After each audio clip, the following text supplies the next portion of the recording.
아직도 잘못된 방법으로 김장을 하고 있다면 발암물질 드시고 계신 건데요. 사 먹는 것보다 저렴하면서도 건강에 좋으려고 하는 김장이 자칫하면 가족의 건강을 더 해칠 수도 있습니다. 오늘은 김치가 발암물질이 되지 않는 방법과 흑백요리사 백종원 대표 때문에 화제가 된 양배추 김치에 대해서 알아보도록 하겠습니다. 그리고 새롭게 시작하는 건강한 동행TV 멤버십과 후원에도 많은 관심 부탁드리겠습니다. 혹시 요즘 유행하는 김포족이라는 말 들어보셨습니까? 김장 포기족의 줄임말이라고 합니다. 고물가 시대 비싼 배추값이 문제라고 하는데요. 우리는 김치 없이는 못 사는 민족이라 집에 김치가 없다는 건 말이 안 되죠. 하지만 아직도 많은 분들이 발암물질 생성 위험에 노출된 채 김치를 만들고 있었는데요. 오늘 말씀드리는 세 가지를 꼭 기억해 주시면 좋겠습니다. 첫 번째는 김치를 담그는 통부터 살펴보시기 바랍니다. 산성도가 높은 김치를 담그면 발암물질로 변하는 김치통이 있기 때문인데요. 아까워도 반드시 버리는 게 좋겠지만 버리지 않고도 안전하게 쓰는 방법을 알아왔습니다. 두 번째는 김치를 담글 때 넣는 새우젓이 문제였는데요. 새우젓을 만드는 과정에서 보존 기간을 늘리기 위해 국제암연구소가 지정한 발암물질 화학 성분을 넣은 제품이 많다고 합니다. 안전한 새우젓 고르는 방법 잠시 후에 알려드릴 거고요. 마지막 세 번째, 비싼 배추값 때문에 김장을 포기하지 마시고 최근 흑백요리사에 출연한 백종원 대표가 공개한 양배추 김치 만드는 방법을 알아두시면 좋겠습니다. 어쩌면 배추보다 더 훌륭한 건강식품이 될지도 모르니까요. 첫 번째로 중요한 게 김치를 담는 통이라고 말씀드렸는데요. 플라스틱 생수병에서도 미세 플라스틱이 검출됐다는 뉴스를 본 적이 있으실 겁니다. 아니, 그냥 맹물인데도 플라스틱 조각이 떨어져 나온다는 거 아니겠습니까? 김치는 발효되는 과정에서 여러 가지 화학 반응이 일어나면서 맛있어지는 원리인데요.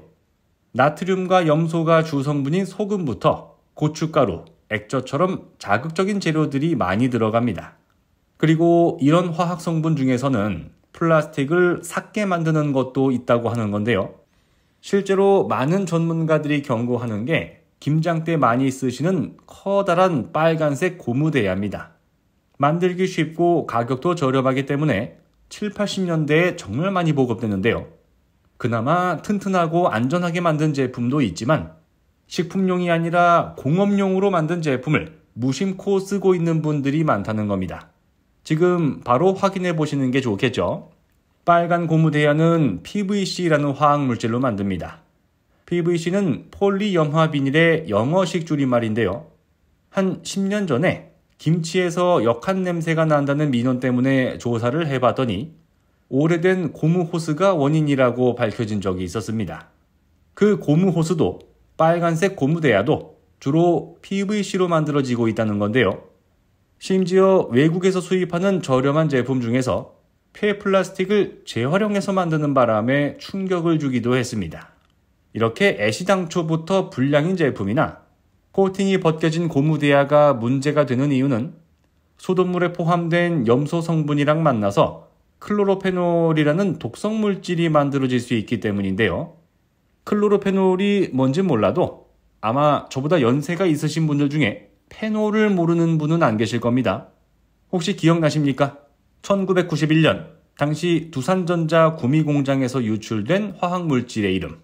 대한민국 국민들의 수돗물에 대한 믿음을 사라지게 했던 낙동강 페놀 유출 사건. 거기서 문제가 된 클로로페놀이 김치에 들어가면 절대 안 되겠습니다. 제일 좋은 방법은 빨간 고무대야를 다 갖다 버리고 스테인리스 제품을 사용하는 건데요. 만약에 쓴다고 하더라도 반드시 고무대야 위에다가 식용 김장 비닐을 씌워서 사용하시는 게 좋겠습니다. 아시겠죠? 두 번째로 김장 재료들도 잘 골라야 된다고 합니다. 작년에 산지를 속여서 판 가짜 절임 배추 때문에 말이 많았는데요. 그 전에 중국에서 있었던 알몸 절임 배추 사건 충격도 아직 남아 있습니다. 배추 절이는 중국 공장에서 작업자가 옷을 다 벗고 알몸으로 들어가서 배추랑 한 대 엉켜서 작업을 하는 엽기적인 모습이었는데요. 그런데 믿고 먹던 새우젓에서도 발암물질이 들어있다는 얘기가 많았습니다. 저도 젓갈 좋아합니다. 특히 새우젓은 새우 껍질이 발효되면서 키토올리고당이란 물질이 만들어지는데 이게 면역력 높이는 데 도움이 된다 그래요.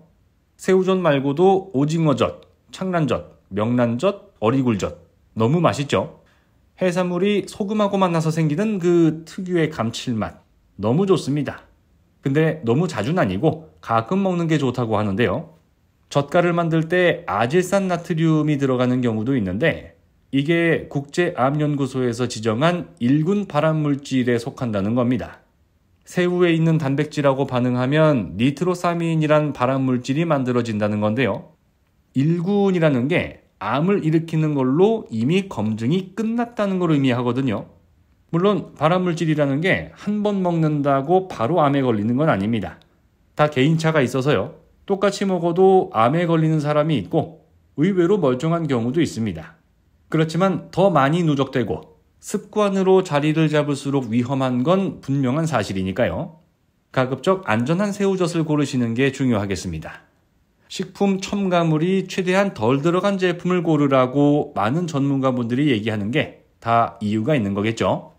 마지막으로 배추값이 비싸서 김장을 포기하시는 분들은 좀 더 저렴한 양배추 김치를 만들어 보는 것도 좋은 방법이 될 수 있겠습니다. 원래도 유명했지만 흑백 요리사 때문에 엄청 더 유명해진 도본코리아 백종원 대표 아시죠? 그분이 예전에 지상파 TV 방송에서 양배추 김치 만드는 방법을 알려준 적이 있는데요. 양배추가 위 건강에 좋기로 유명한 건 잘 아실 겁니다. 그래서 김치로 만들어서 먹으면 소화도 잘 되고 식사 후에 더부룩한 느낌도 줄여줄 수 있을 텐데요. 실제로 양배추 추출 성분 가지고 소화제도 만들고요. 역류성 식도염 완화에 좋다는 연구 결과도 많았습니다. 그래서 마지막으로 양배추 김치 만드는 방법 간단하게 설명하고 마치려고 하는데요. 일단 양배추 반 통을 한 입에 먹기 좋은 크기로 잘라주시고요. 물에 깨끗하게 헹궈서 물기를 싹 빼줍니다. 양배추만 먹기 심심하면 쪽파 한두 주먹 넣어도 좋겠죠. 그리고 양념 만들어서 넣고 바로 드시거나 3일 정도 익혀 드시면 되는데요.